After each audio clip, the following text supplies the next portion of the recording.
할렐루야. 오늘도 여러분들에게 주님과 함께 하기를 간절히 축원합니다. 제가 주님의 부르심을 받고 이렇게 목회자의 길을 걸어가게 되었습니다. 사실은 목회자의 길을 걸어갈 생각은 대학교 들어갈 땐 전혀 없었고, 여러분들은 어떻게 생각할지 모르겠지만 저는 제 아버지가, 목회자였던 제 아버지께서 슈퍼맨 같은 존재였어요. 그래서 굳이 내가 안 해도 된다, 저분이 다 알아서 할 거다, 그런 생각하지 않겠습니까? 저한테는 적어도 그랬거든요. 근데 주님께서 저를 목회자의 길로 부르신다고 하니 그래요, 그럼 가야지 하고 엄청나게 스펙타클한 스토리는 잠깐 생략하고 가야겠다 생각을 했습니다. 새벽에도 잠깐 얘기했던 것 같지만 저는 그때만 해도 아버지께서 계시니 편하게 목회하면 되겠고 내가 무슨 큰일을 하겠나 하는 생각이 들었는데, 올해 2023년은 저희 아버지께서 돌아가신 지 10년이 되었던 날이었고, 제가 이제 신대원에 딱 들어가려는 순간에 이제 위암으로 이제 돌아가셨던 적이 있었습니다. 그래서 마음 한편에서는 주님 굳이 이렇게 하셔야겠습니까? 라고 원망하는 마음도 있었지만, 어느 한편으로는 이거 나한테 뭘 시키시려고 이렇게까지 좀 스펙타클하게 내 인생 스토리를 만들으셨을까 하는 생각도 들었죠. 그런 복잡한 마음으로 어느 날 꿈속에서 더욱더 확신해 주면서 내가 널 크게 쓴다라는 생각을 주님께서 확신해 주셨습니다. 그러던 중 가만히 앉아서 곰곰이 생각했죠. 내가 도대체 주님을 위해 무엇을 해야 할까 라는 생각을 하다가 교회라는 단어를 생각하게 됐습니다. 여러분들은 교회란 무엇이라고 생각하십니까? 교회 하면 딱 떠오르는 것? 저는 어릴 적에 교회란 철근과 콘크리트로 이루어진 철근과 콘크리트로 구성된 건축물이 제일 먼저 떠올랐습니다. 누군가에 따라서는 언덕 위에 있는 그런 교회의 모습을 그리는 사람도 있겠죠. 우리는 교회라고 하면 건물이 먼저 떠오릅니다. 만약 아니신 분이 있다면 그거는 여러분들의 신앙적인 내공이 좀 더 대단하지 않을까 생각이 듭니다. 저 또한 어릴 적에 그렇게 생각했는데, 우리가 오늘 읽었던 이 사도행전의 말씀은 교회의 역사라고도 이야기합니다. 역사서로 구분이 되어 있으며 예수님께서 이 땅에서 와서 사역하시고 부활하시고 그리고 하늘로 올라갔을 때 남겨졌던 제자들이 어떻게 살아갔는지에 대한 이야기가 적혀 있죠. 우리가 알다시피 사도행전의 이야기가 바로 그들이 초대교회를 세우며 좌충우돌하는 여러 가지 이야기가 역사서처럼 쓰여 있는 게 사도행전입니다. 근데 저는 처음에 교회라는 이미지를 떠올렸을 때 철근과 콘크리트로 구성되어 있던 건축물을 먼저 떠올렸는데, 근데 사도행전을 자세히 읽다 보면 철근과 콘크리트에 대한 얘기는 없습니다. 물론 간혹가다 사도 바울이 천막 치는 사람이었다라는 표현도 있겠죠.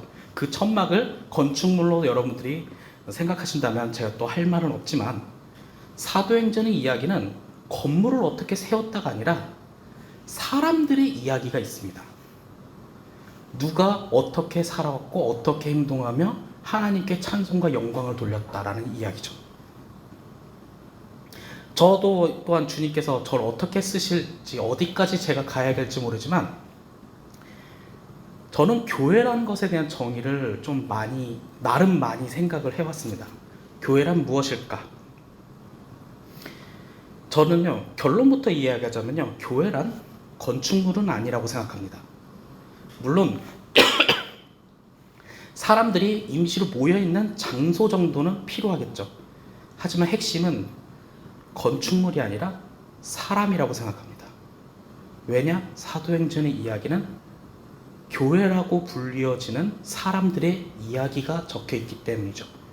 그들이 복음을 위해 예수님께서 말씀하신 땅끝까지 가라라는 내용을 따라서 어떻게 살았다, 그리고 항상 사도행전의 이야기의 마무리에는 이렇게 나오죠. 동화책에는 이렇게 나오잖아요. 그들은 행복하게 살았습니다. 하지만 성경의 이야기는 그들이 하나님을 찬양했습니다, 찬송했습니다, 영광 돌렸습니다. 이런 식으로 하며 교회는 사람이라는 생각을 가지고서 제가 주님께 기쁨이 되는 여러 가지 생각을 했던 적이 있었습니다. 오늘 이런 주구장창한 저 개인의 이야기를 굳이 한 이유는 오늘 이 시간만큼은 사도행전의 이야기를 사람들이 어떻게 살아갔는지에 대해서 결론을 맺으며 오늘 말씀을 나누어 봤으면 좋겠다는 생각을 합니다. 사람마다 사도행전을 하나님께 영광을 돌리기에 멋진 해석을 하며 멋진 설교를 하지만 오늘 이 시간만큼은 제가 말씀을 증거하게 됐으니 교회는 사람이었다. 교회는 어떻게 살아간다라는 결론을 내주며 우리가 은혜 받을 수 있기를 간절히 소망합니다. 오늘 사도행전 3장 1절부터 베드로와 요한이 등장했습니다. 성경에는 제9시라고 하지만 이걸 한국 시간으로 변경하면 오전 9시 정도로 말할 수 있죠. 즉 뭐냐? 아침에 일찍 일어나자마자 남들은 출근하지만 베드로와 요한은 성전으로 가고 있다고 합니다. 그들이 왜 성전으로 갔을까요? 거기서 뭐 선교비를 받으러 갔을까요? 거기서 뭐 좀 일당을 받을 일이 있을까요? 이유 어쨌든 베드로와 요한은 성직자와 같은 일의 길로 들어섰으니.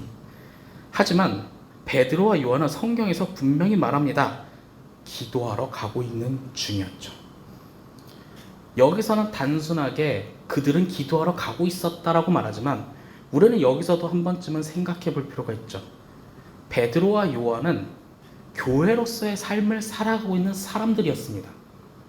오늘 말씀 중에 성경의 이야기가 사람의 이야기를 이야기하며 그들이 교회라고 불리는 삶을 살고 있는데 우리가 교회에 대한 하나 정의를 여기서 알려주고 있죠. 즉 뭐냐? 베드로와 요한은 기도하러 가는 사람이었다. 즉 뭐냐? 교회는 기도하는 곳이다.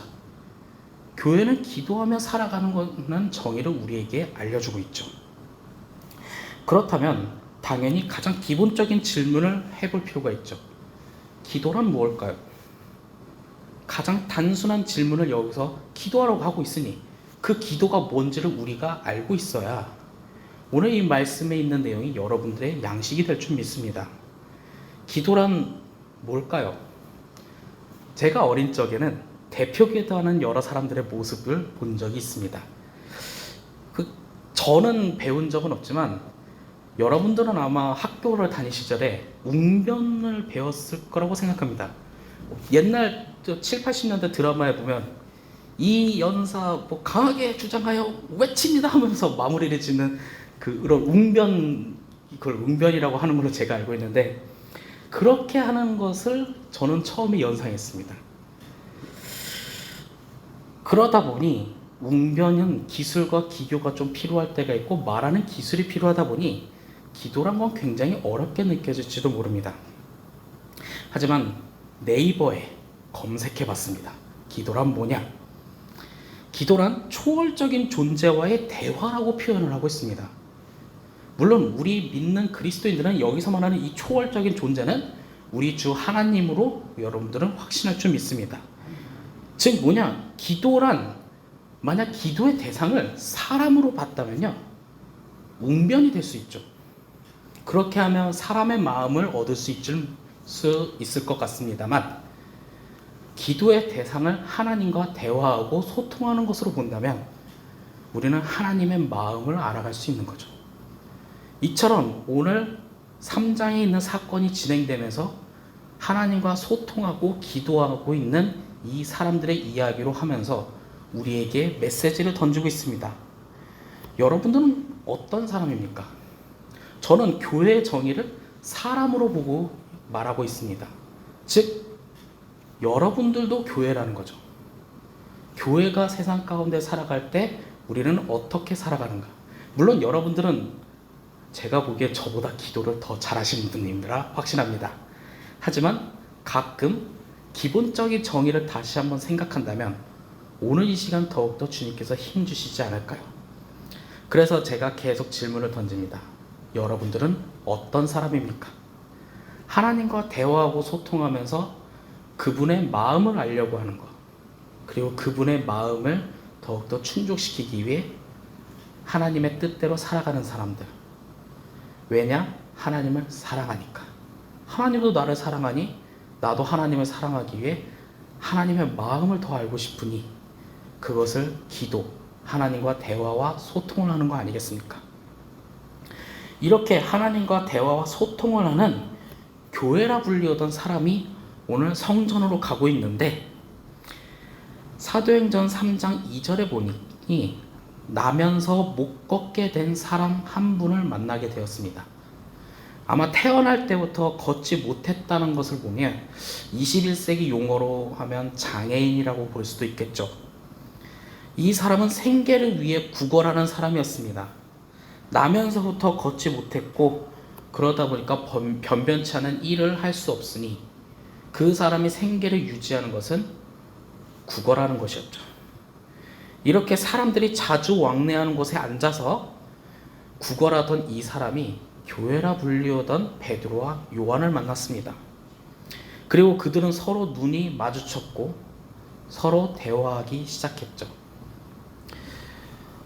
사도행전 3장 5절에 보면 그가 그들에서 무엇을 얻을까 하여 바라보거늘, 즉 이 구걸하던 이 사람이 무언가를 얻기를 갈구했습니다.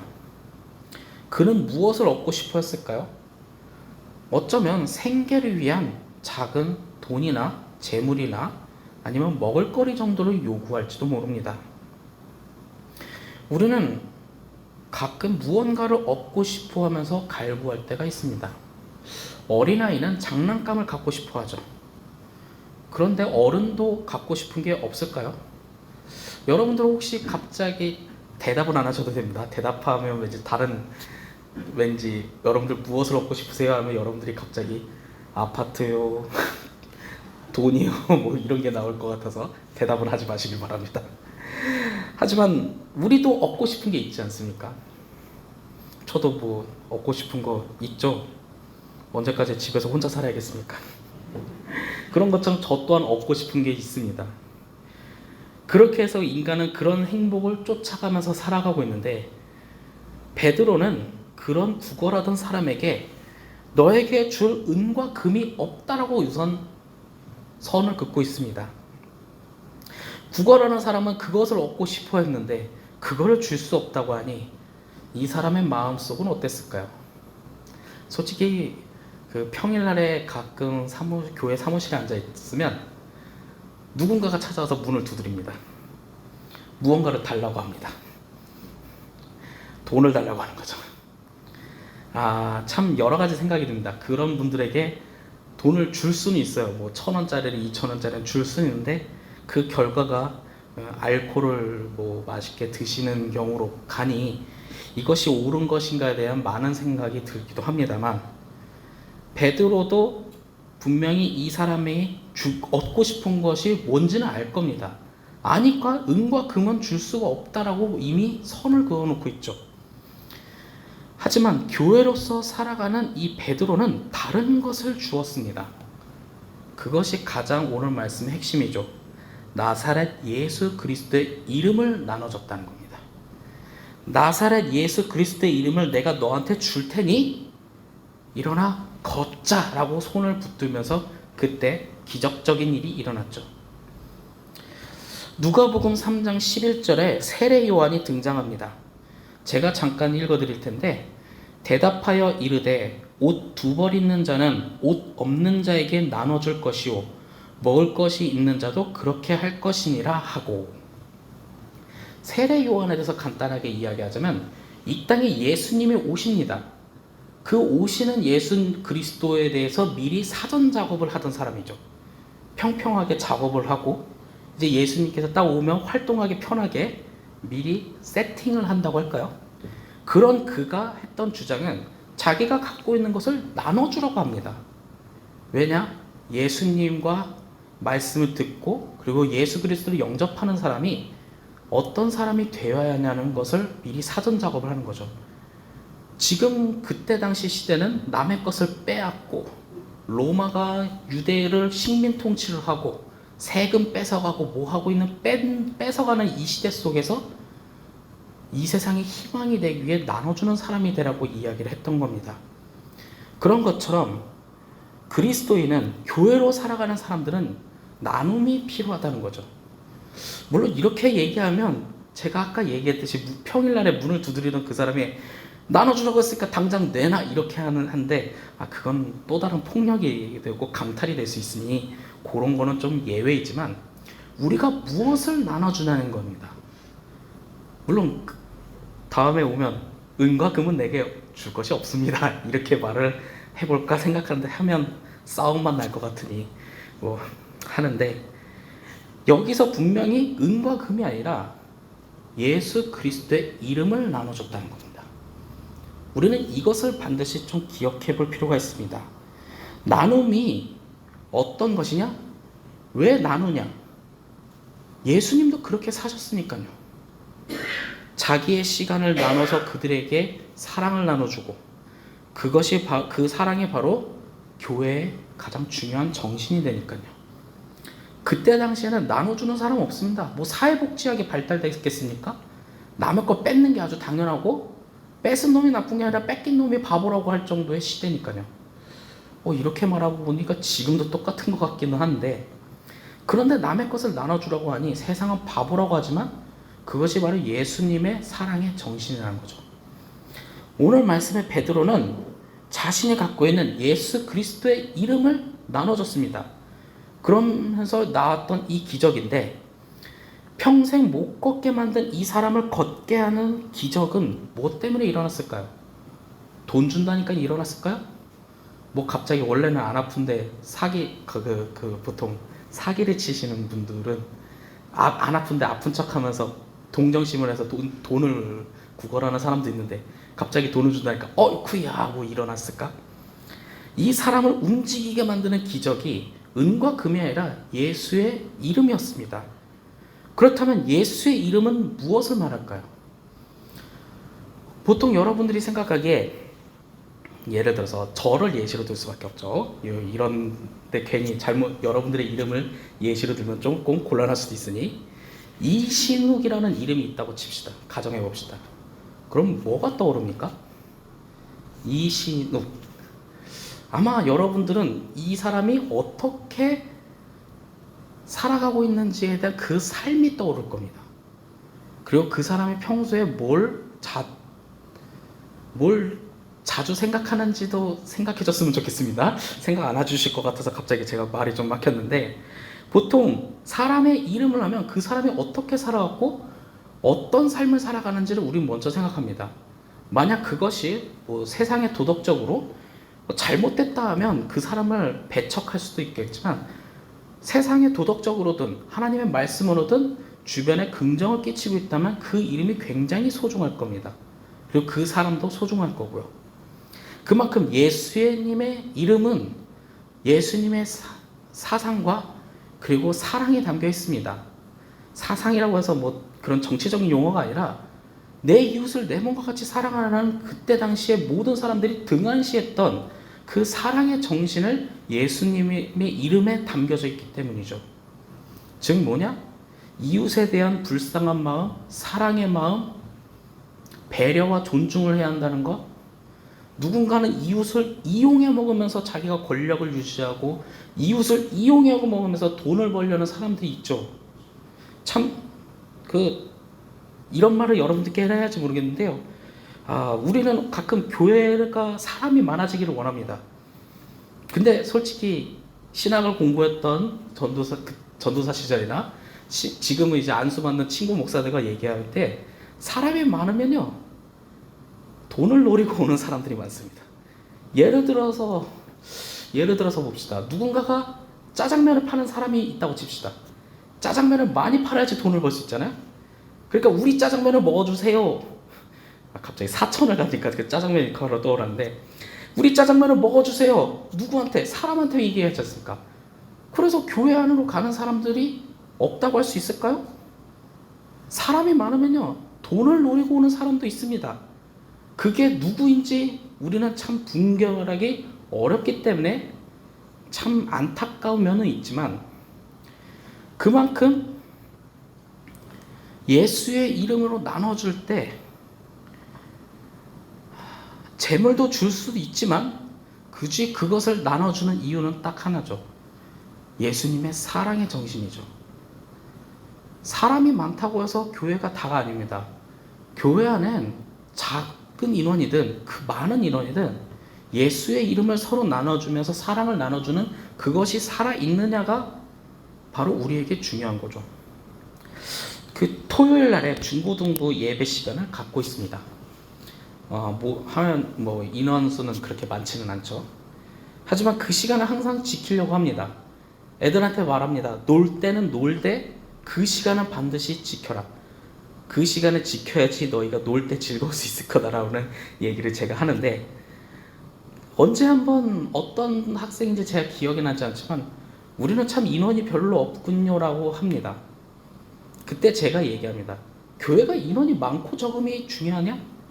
오늘 이 시간 우리가 하나님의 말씀을 듣고 그것이 너의 삶의 원동력이 되고 그것으로 오늘 이 시간 새롭게 결단하는 게 중요한 거지. 그게 쌓일 때 세상 사람들이 너를 보며 나도 한번 교회 다녀볼까 하는 생각하지 않을까, 이런 얘기를 했던 적이 있는데, 이것처럼 사람이 많고 적음이 아니라 우리가 가장 중요했던 것, 베드로가, 교회라고 불렸던 이 베드로가 예수의 이름으로 나누면서, 왜 나눴냐? 누가 시켜서 나눈 것이 아니라 자기 스스로 나눈 거죠. 누가 시켜서 나눈 게 아닙니다. 그저 이 사람에게 가장 필요한 것이라 생각하며 예수의 이름으로 내게 주고 너는 일어나 걸어라. 바로 이 기적이 이 가운데 일어났던 거죠. 그래서 저는 교회는 건축물이 아니라 사람이라고 얘기했습니다. 오늘 이 순간에 베드로가 오늘 읽었던 사도행전 3장 1절에서 10절까지의 내용의 핵심이 바로 이 부분이죠. 은과 금은 내게 없거냐? 내가 있는 것을 내게 주노니 예수 그리스도의 이름으로 일어나 걸어라. 즉 예수의 이름을 나눠주며 사는 것입니다. 즉 그래서 이걸 하나의 문장으로 제가 한번 만들어 봤는데, 여러분들이 멋지겠다고 생각한다면 좀 많이 기억해서 여러분들이 한번 생각했으면 좋겠는데, 교회는 예수의 이름을 나눠주며 살아간다고 하는 것이죠. 오늘 이 말씀 중에 저는 항상 교회를 어떻게 해야 할까라는 것을 저 나름대로 열심히 공부하고 있습니다. 많이 공부하고 있다고 말하기엔 좀 쑥스럽지만, 오늘 이 말씀 중에 사도행전에 있는 이 내용을 토대로 교회는 예수 그리스도의 이름을 나눠주면서 사는 것, 그리고 21세기에 살아가는 우리가 이 구절을 읽으면서 우리에게 또한 질문을 던지고 있죠. 여러분들은 어떤 사람입니까? 제일 중요한 게 우리가 누구인지에 대한 정립을 이 시간에 해야지 이 말씀이 우리 것이 되는 거죠. 여러분들은 어떤 사람입니까? 각자의 삶과 직업을 가지고 있나요? 하지만 교회는 예수의 이름을 나눠주는 사람이라고 합니다. 그러니 우리가 그런 사람이 되어야 한다는 거죠. 오늘 말씀은 교회로 살아가는 베드로와 요한이 예수의 이름으로 살아가고 있다고 말하고 있습니다. 그리고 오늘 말씀은 우리에게 교회는 예수의 이름으로 산다고 말하고 있죠. 그렇기 때문에 예수의 이름으로 사람들에게 예수님의 마음을 나누면서 살아가는 것이 바로 교회라는 거죠. 우리 교회는 그럼 어떤 교회일까요? 건축물 역사가 깊죠. 주보에 보니까 70년 된 걸로 제가 알고 있습니다. 역사가 깊을 때 그 역사가 건축물을 남겼다면 그게 교회라고 생각하지는 않습니다. 역사가 깊을수록 그 안에서 예수님의 이름을 나누면서 살아갔던 그 시간 하나하나가 쌓여갈 때 그 건축물로 7년을 남기는 것이 아니라 70년을 남기는 것이 아니라 예수님의 이름을 나누면서 사랑을 할 때, 사랑을 나누며 살아가는 것이 70년으로 쌓여질 때 바로 교회가 교회다운 거죠. 구약 시대 때 보면 하나님께서 성전을 세우셨습니다. 그 안에서 예배를 드리는 하나님의 모형을 우리에게 보여주는데, 그 안에서 안타깝게도 그 성전이 세 개로 구분을 할 수 있는데 세 번 지어졌어요. 역사적으로 지어진 사람에 따라서 학술적으로 솔로몬 성전, 스룹바벨 성전, 헤롯 성전이라고 하는데, 이 성전이 다 무너졌어요. 왜냐? 그 안에서 하나님을 찬양하는 것고 하나님을 경배하는 것이 아니라 우상 숭배를 했으니까요. 그래서 저는 항상 그 구절을 보면서 성전이 성전답지 않으면 언젠간 무너지는구나. 그렇다면 이걸 21세기의 이 시점으로 바꿔서 얘기하면, 교회가 교회답지 않으면 굳이 얘기하지 않겠습니다. 너무 슬프잖아요. 그러니 우리가 교회를 교회답게 세우기 위해서는 우리가 하나님의 말씀대로 예수님의 이름을 나눠주면서 사는 것이 우리에게 가장 중요한 거 아니겠습니까? 계속 질문하겠습니다. 여러분들은 어떤 사람입니까? 그리고 여러분들은 교회입니까? 오늘 말씀에 교회는 하나님과 소통하면서 살아간다고 합니다. 그러할 때 교회는 예수님의 이름으로 나누어주며 살아가고 있습니다. 이런 또한 나면서 걷지 못하는 이 사람이 예수님의 이름을 받은 그 순간, 그는 걷는 기적을 보여주면서 사도행전 3장 9절에 예수님의 이름을 받은 이 사람이 하나님을 찬송했다고 합니다. 사도행전 다시 읽어볼 기회가 되면요, 어떠한 스펙타클한 사건이 있는 그 다음에 하나님을 찬양하고 경배했다는 것으로 마무리 짓고 있습니다. 즉 뭐냐? 교회는 하나님을 찬양하며 감사하며 살아간다는 거죠. 교회는 건축물이 아닙니다. 네, 저는 아마 제 주어진 삶이 은퇴할 때까지 아마 이렇게 주장할 것 같습니다. 교회는 건축물이 아닙니다. 물론 건축물이 안 중요하다는 건 아니에요. 우리가 모여서 예배 드리는 것도 중요하지만 그것보다 더 중요한 건 교회는 사람이고 그 사람이 어떻게 살아가는 거죠. 그렇기 때문에 여러분들은 교회가 되어주십시오. 교회가 되어주십시오. 제가 이건 한번 꼭 해보고 싶었는데 좀 쑥스럽지만 제가 여러분들에게 한번 제가 하는 말을 서로 이웃을 옆에 사람을 보면서 한번 따라해 주십시오. 이거 한번 해보고 싶었는데요. 옆에 있는 사람을 보면 우리 서로 교회가 됩시다. 저 감동. 이 말씀 준비하면서 이거 꼭 해보고 싶었거든요. 한 번만 더 해봤으면 좋겠습니다. 우리 서로 교회가 됩시다. 네, 그럴 때 우리는 하나님의 말씀대로 살아갈 것입니다. 그리고 우리는 그리스도인을 할 것이고 우리가 바로 세상 속에 하나님 나라를 확장시키며 살아갈 것입니다. 우리 함께 교회로 살아가기를 축원합니다. 그럴 때 성남교회가 하나님 나라를 확장시키며 살아가는 1번 선봉장이 될 거라 생각합니다.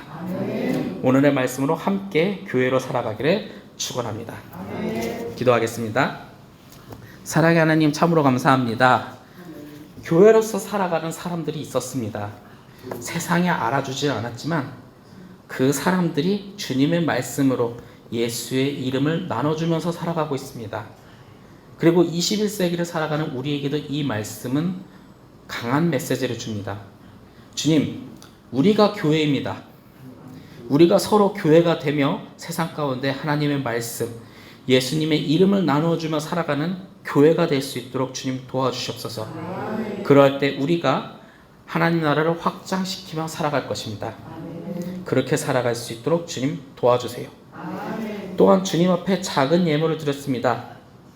이 예물 세상이 작다 하지만 우리는 교회로서 살아가며 하나님께 내 것을 빼앗기는 것이 아니라 내 것을 공유하며 함께 나누며 살아갑니다. 이 작은 예물이 하나님 나라를 확장시키며 살아가는 그 역사의 한 부분이 될 수 있도록 도와주세요. 그럴 때 우리는 승리할 것입니다. 언제나 함께 하신 아버지께 감사드리며 주 예수 그리스도의 이름으로 기도하였습니다. 아멘.